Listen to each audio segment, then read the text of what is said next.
Baruch atah Asherah Anat Malacha Ha'olam Asher Kadishanu Mitzvotav V'tzivani Li'itati V'tzitzit.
Shema Yisrael Asher Eloheinu Yahweh Echad. Good morning. Excuse me. Good morning. Good morning, good morning, good morning. How are you doing? Please say hello. Don't be a stranger. What brings you here on this lovely day?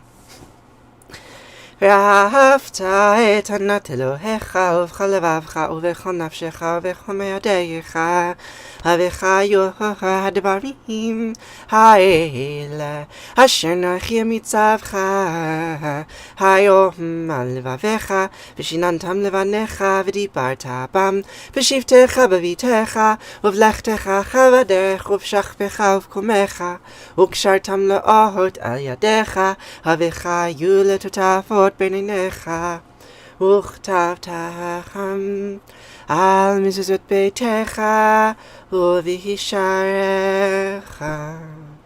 Good morning. 191 of you, please tap the screen. Don't be a stranger. Say hello. What brings you here on this morning of mornings? We're about to say the most important words of the day. This is land acknowledgement from the book of Deuteronomy, chapter 6, verses 9 through 11. It goes like this. V'chaya.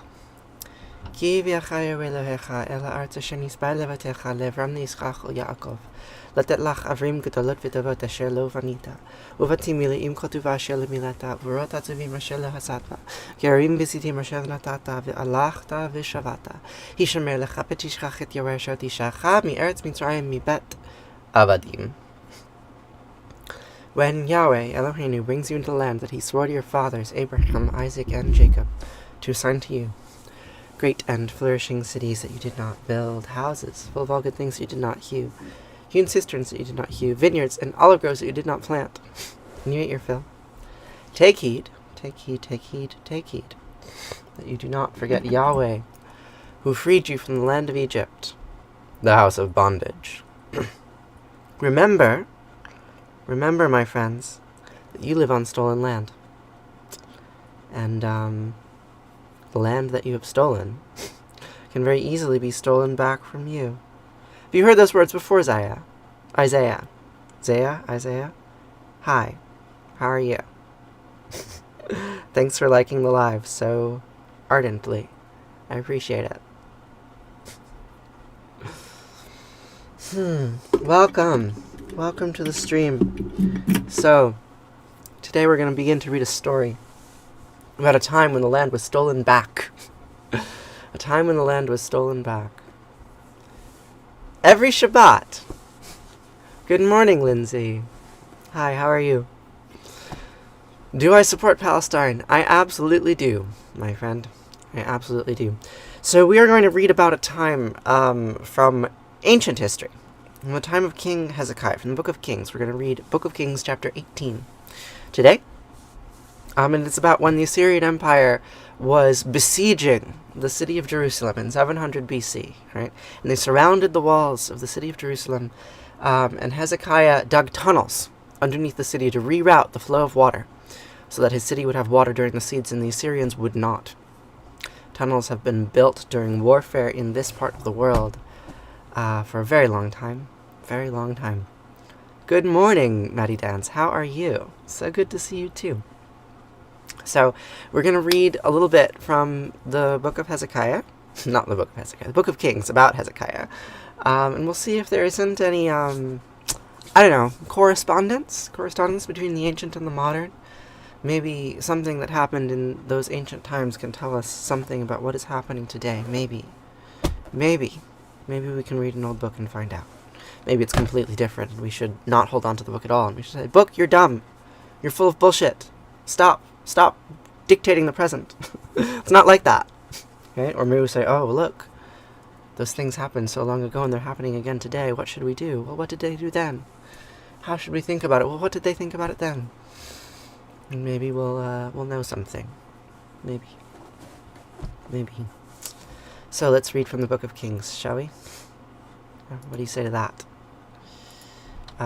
Where is it? Did I pull it up? Here it is. Okay, so, Book of Kings. Hi, Amanda. How are you? Nice to see you. So, let's read from the Book of Kings. Yeah.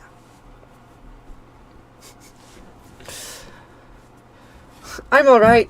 I could be better, but I could be a lot worse. I'm not in a war zone. Although we will say Kaddish for those who are. But I am not. How many of you have read from the Book of Kings before? Any of you? Let's read a bit. Chapter 18. In the 3rd year of King Hoshea, son of Elah of Israel, Hezekiah, son of King Ahaz of Judah, became king of Jerusalem. And he was 25 years old when he became king, and he reigned in Jerusalem for 29 years. And his mother's name was Abi, daughter of Zechariah. Did I have a good Thanksgiving? I had a tolerable Thanksgiving, Kate. Thanksgiving is not my favorite holiday, because being around family is challenging sometimes, but it was alright. It was pretty good. So, Hezekiah, son of Abi, daughter of Zechariah. And Hezekiah did what was pleasing to God, just as his forefather David had done. Yes, tolerable is better than bad. It's not a war zone. It's not Gaza, So what did Hezekiah do? He abolished the shrines and smashed the pillars and cut down the sacred post. He cut down Asherah's post. He did what was right and good in the eyes of the Lord. He cut down the post and smashed the pillars. He also broke into pieces the bronze serpent that Moses had made. For until that time, the Israelites had been offering sacrifices to it. It was called Nehushtan, right? Before Hezekiah, they used to worship the snake, the divine snake. You see here, right? Moses made a snake, a bronze snake, and he put it on a pole. When the people were wandering in the desert, Moses made the snake, and he put it on a pole so that people could look at it and live. And Hezekiah destroyed the snake. The Nehushtan, the symbol of Asherah, he destroyed it in order to protect his kingdom from the empire to the north, the Assyrian Empire. And he trusted only in the eternal God of Israel, and there was none like him among the kings of Judah after him, nor among those before him. He was the good king, the best king. He clung to God. He did not hesitate to be directed, but kept the commandments that God had given to Moses. And God was always with him. He was successful wherever he turned. And he rebelled against the king of Assyria and would not serve him. He rebelled against the king of Assyria and would not serve him. And he overran Philistia as far as Gaza and its border areas. From watchtower to fortified town, he overran Philistia. Hezekiah overran Philistia, conquered the Philistines, finally conquered the Philistines and conquered Gaza in the face of the terrible threat from the north. And in the 4th year of King Hezekiah, which was the 7th year of King Hosea, son of Elah of Israel, King Shalmaneser of Assyria marched against Samaria and besieged it. And he captured it at the end of 3 years. And in the 6th year of Hezekiah, which was the 9th year of King Hoshea in Israel, Samaria was captured. And the king of Assyria deported the Israelites to Assyria. And he settled them in Halah, along the Habor, and the river Gozan, and in the towns of Media. This happened because they did not obey the Eternal their God. They transgressed God's covenant. All that Moses, the servant of God, had commanded, they did not obey, and they did not fulfill it. And then, in the 14th year of King Hezekiah, King Sennacherib of Assyria marched against all the fortified towns of Judah and seized them. And King Hezekiah sent this message to the king of Assyria at Lachish. I have done wrong. Withdraw from me. Hi. Keep going. Wait, I'm going to go back, because I learned a thing about King Hezekiah. I'm reading from the Book of Kings, the part that I was telling you about. And it says, God was always with him, and Hezekiah was successful wherever he turned, because he clung to God. He did not hesitate to be directed, and kept the commandments. And so because of that, he rebelled against the king of Assyria, because Assyria was threatening from the north, causing a refugee crisis, right? And the refugee crisis destabilized Philistia, so he overran Philistia as far as Gaza, and its border areas, from watchtower to fortified town. So Hezekiah conquered Gaza. Oh, and there were watchtowers? And there were watchtowers. Okay. And then, after he conquered Gaza, in the 4th year of King Hezekiah, which was the 7th year of King Hoshea, son of Elah of Israel, King Shalmaneser of Assyria marched against Samaria and besieged it. So Hezekiah conquered Gaza, and Assyria conquered Israel. And he captured it at the end of 3 years. And the king of Israel was captured. And then the king of Assyria deported the Israelites to Assyria. He made them all just disappear. He's like, you can't live here anymore. This is mine now. Mm. And he deported them. And there's this map. Here's this map. This one. Are you showing anyone on the internet? No, I'm just showing you. Okay. You see? Yeah. So Philistia is this coastline here. Okay. Right, so Hezekiah conquered Philistia because it was this tiny strip and it couldn't withstand the geopolitical turmoil. Sure. And then Assyria came in and conquered the northern kingdom and deported all of these people elsewhere into the empire. Okay. Right, over the course of about 30 years, there were a series of deportations. Maybe that's how you end up with Iraqi Jews. Yeah. Okay. But some of the Israelites also moved south into Judah, and Okay. and like they brought stories of the Assyrians to King Hezekiah, and King Hezekiah was like, "Oh shit, it's gonna be bad." He settled them in all these Hezekiah's places. witnessing this. Yes. Happening like next door. Yes. Okay, Just to okay. the north of him. Okay. And this happened, right? Hezekiah says, because he clung to Yahweh, right? So Hezekiah says, this happened because they did not obey the Eternal their God, and they transgressed God's covenant. All that Moses and the servant of God commanded, they did not obey it, and they did not fulfill it. And that's why they were bad. And so they got punished. In the 14th year of King Hezekiah, King Sennacherib of Assyria marched against all the fortified towns of Judah, and he seized them. So all of the smaller towns that weren't Jerusalem, he took them all. Yep. So Gaza was conquered twice in like 30 years. Yep. Okay. And King Hezekiah sent this message to the king of Assyria at Lachish. I've done wrong. Withdraw from me. I shall bear whatever you impose on me. He says, I'll pay you taxes. Just don't destroy my kingdom. Mm-hmm. So So the king of Assyria imposed upon the king of Hezekiah of Judah a payment of 300 talents of silver and 30 talents of gold. I wonder what a talent is. Yeah. It's a currency. Some amount. That's it. Yeah. That's fine. And Hezekiah gave him all the silver that was on hand in the house of God, in the treasuries of the palace. He emptied out the temple and said, here's all of my silver. And at that time, Hezekiah cut down the doors and the doorposts of the temple of God, which King Hezekiah had overlaid, and gave them to the king of Assyria. He cut down the doors of the temple Wow. because he had to give away all of his riches.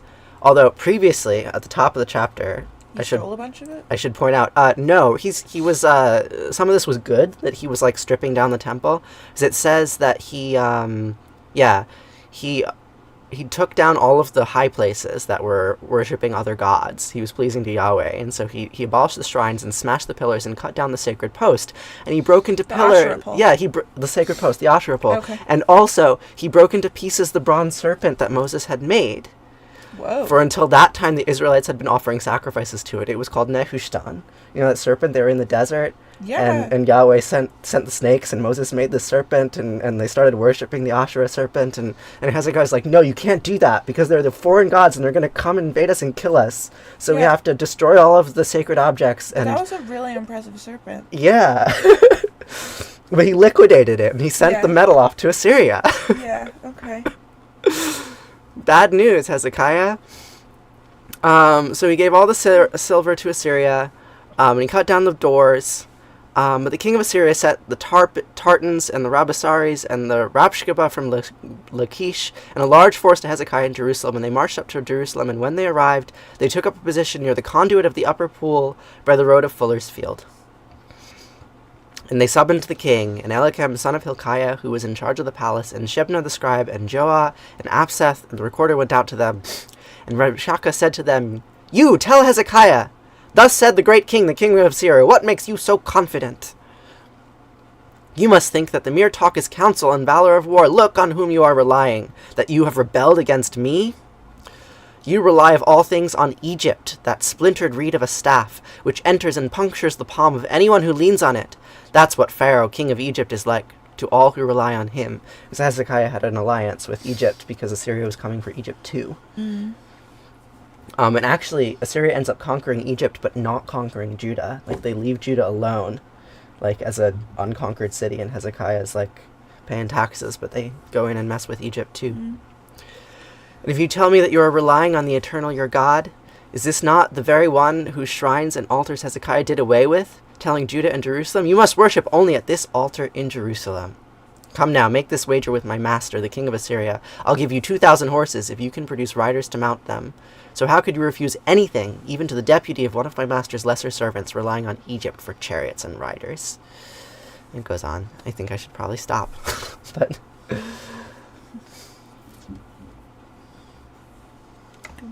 good morning. I'm not in the frame, right?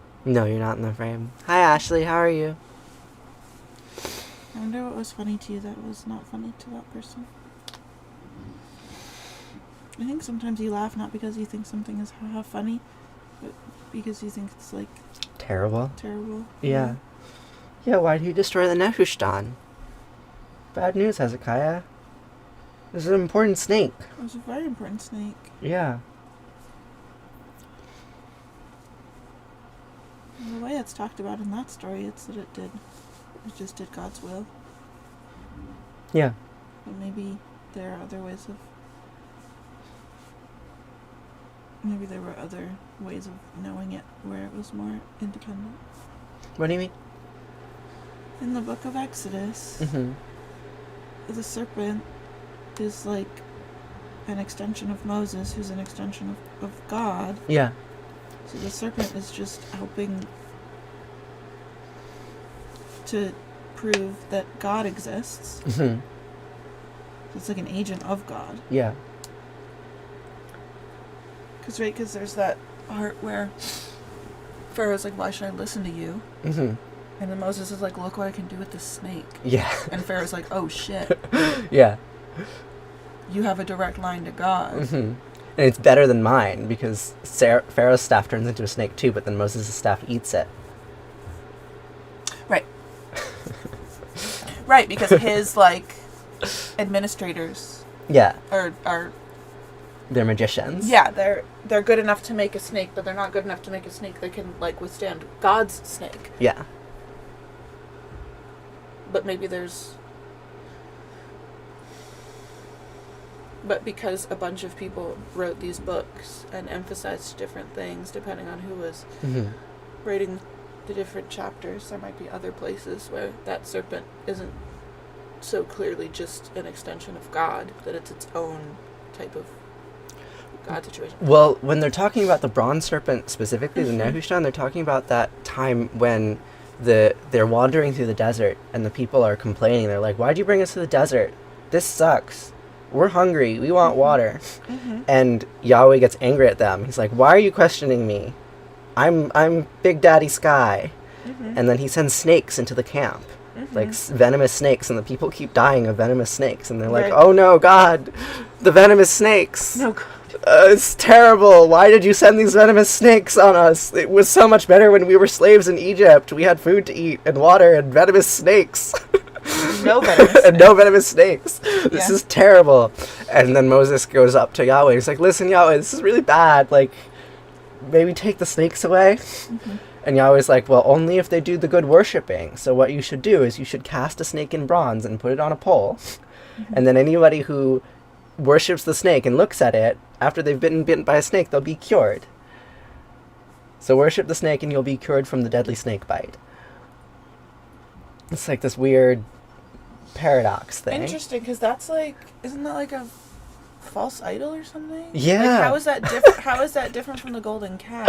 It's not. Yeah, I mean, you would say it's not, and I'm obviously interested in what you have to say, but I also wonder what someone else might say about that. That's the kind of thing that you would debate in rabbinical school. Yeah. Yeah, I mean, you could say that the... Right, so that bronze snake is a different snake than the literal snake of Passover. Yeah. But those are two really, like, prominent times when Moses is associated with a snake. Yeah. Mm-hmm. And his staff, right? It's not just the snake, it's the snake and the pole. Right. Will, you heard false idol? Yeah, the snake's the false idol. Have you heard that story? He said, believe and be healed. Yeah, Lawrence knows. Whoever shall look on the snake shall look at it and be healed. And that's where you get the medical symbol of the snake on a pole. Right. I think it's two snakes on a pole, actually. There's two versions. There's one that's one snake on a pole, and there's one that's two snakes on a pole. Mm. And they mean different things. Mm. Believe and be healed on a pole. Yes, well.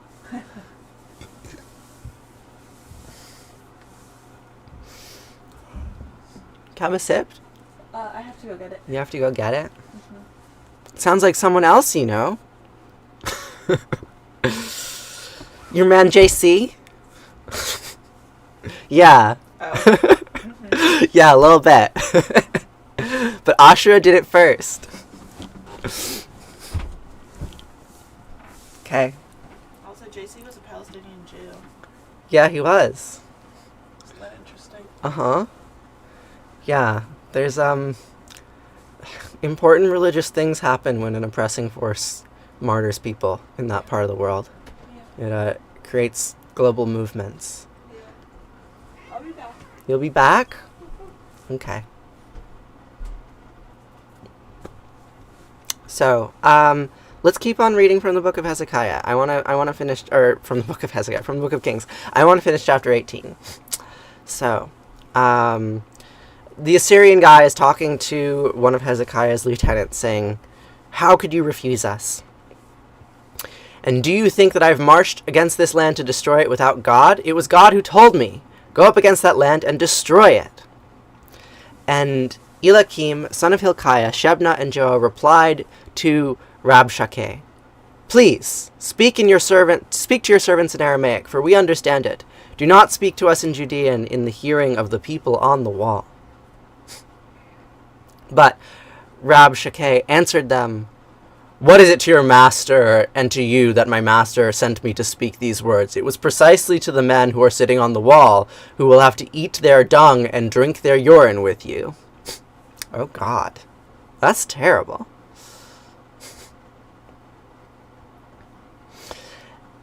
And the Rabshakeh stood and called out in a loud voice in Judean, "Hear the words of the great king, the king of Assyria. Thus says the king, don't let Hezekiah deceive you, for he will not be able to deliver you from my hands. Don't let Hezekiah make you rely on God, saying, God will surely save us. This city will not fall into the hands of the king of Assyria. Don't listen to Hezekiah, for thus says the king of Assyria, make your peace with me and come out to me, so that you may all eat from your vines and your fig trees and drink water from your cisterns. until I come and take you away to a land like your own, a land of grain fields and vineyards, of bread and wine, of olive oil and honey, so that you may live and not die. Don't listen to Hezekiah, who misleads you by saying, God will save us. Right? The Assyrian general says, I'm going to deport you, but I'm going to deport you to a place where there's food. You don't have to be starving in this besieged hellhole that I have created. Did any of the gods of the other nations save their land from the king of Assyria? Were there gods of Hamath where were the gods of Hamath and Arpad? Where were the gods of Shephanim, Hena, and Eva? And did they save Samaria from me? No. Which among all the gods of those countries saved their countries from me, that God should save Jerusalem from me? But the people were silent and did not say a word in reply, for the king's order was, do not answer him. And so Elkiam, son of Hilkiah, who was in charge of the palace, and Shebna the scribe, and Joah, son of Ashep, the recorder, came to Hezekiah with their clothes rent, and they reported to him what Rabshakeh had said. I found one more interesting part. I'm sure there's many more interesting parts. Yeah. But just this, I didn't realize how frequently this line repeats throughout the text. Right, so there's the summary of this sequence is that there's this Assyrian general that is besieging Jerusalem, and he's like, listen, you should just come out, right? Like, you should just, like, give up the city. If you give up the city, then you won't have to eat dung and drink your own urine. That's what he says. Oh, gross.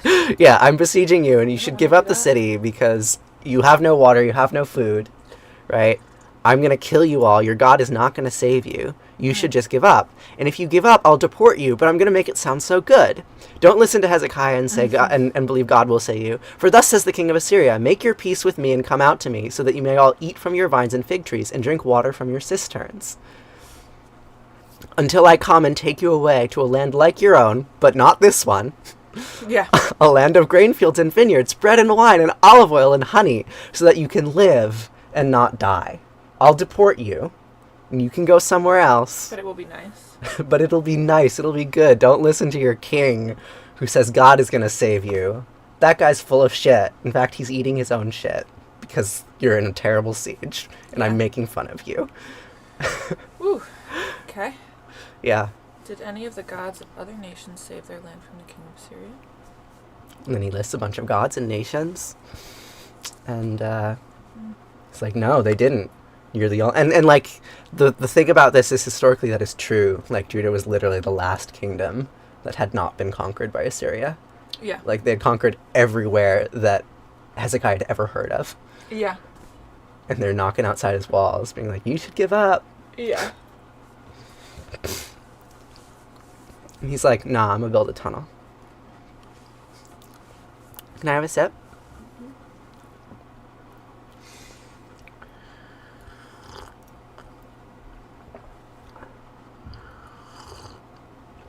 Thanks. You're welcome. Anyway, that's the Book of Kings chapter 18. I'm going to be making a video about Hezekiah today, because I think he's a very interesting character. I hope you enjoyed that. Maybe it's time for Kaddish now? Do you say Kaddish? Mm-hmm. Okay. What's our name? I mean, it's not exactly our name, but... Yeah. It's our name. Mm-hmm. So, you can say Kaddish for all of those Jews that were deported by the Assyrian Empire, and every empire since. And all the Gazans that were conquered then, and the Gazans that are being killed now. It's the same war. It's a different war, Yeah. but it's the same war. It's this thing. Yeah. Left. Right. Left. This one. This one? This one. It's the same. This one. Yeah. Like, the war is in there somewhere, and then it, like, branches out this way and this way. Yeah. It's true. That's what you mean by it's the same war. Yeah. In case also, anybody didn't know. yeah. Thank you. I need to be translated a little bit, huh? Well, there's probably, like, a random person who's never seen you before, and it's like, what do you mean it's the same war? That was, like, 3,000 years ago. Right. This is what you mean it's the same war. Yeah, I mean, the patterns that took place in that war are informing the patterns that are taking place in this war. Mm-hmm. And the trauma that was incurred in that war is similarly shaped to the trauma that is occurring in this war. Because that's what trauma does. And that's why we say Kaddish. To remember. Okay. Yid Gadal Vid Kadash Shemei Rabbah. Bialma Divrach Yote Viamlich Malchute. Bechayachon Uvyomechon Uchaye de Kol Beit Israel. Bagala Uvizman Karif Imru. Amen. Yehe Shemei Rabbah Mivarach Liolam Almei Almaya. Yid Barach Vishtabach Vid Baar Vid Ramam Vid Naseh. Vid Hadar Vid Haleh Vid Halal Shemei de Kudisha Barichu. Leila Vid Kol Birchata Bashirata. Tush Bechata Venechemata. Diamiran Bialma Vimru. Amen. Yehe Shlama Rabbah Min Shemaya V'Chaim Aleinu V'Achol Yisrael Vimru. Amen. Ose Shalom Mimramav. Huya Ase Shalom Aleinu V'Achol Yisrael Vimru. Amen. Ose Shalom Mimramav. Huya Ase Shalom Aleinu V'Achol Yisrael Vimru. Vimru. Amen. Thanks, friends. Thanks for reading old words with me and remembering the past with me. Thanks for sticking around. I hope you have a nice day, Drew. And Ashley. And who else is here? I'm gonna go now. I'll be here tomorrow. You can check out the link in my bio if you want to talk on Discord. I'm going to be thinking about Book of Kings all day, so if you want to talk about the Book of Kings, message me. Go boop boop boop, and I'll be like, oh my gosh, Hezekiah was crazy dude. Yeah, thanks. I'll see you soon. Bye.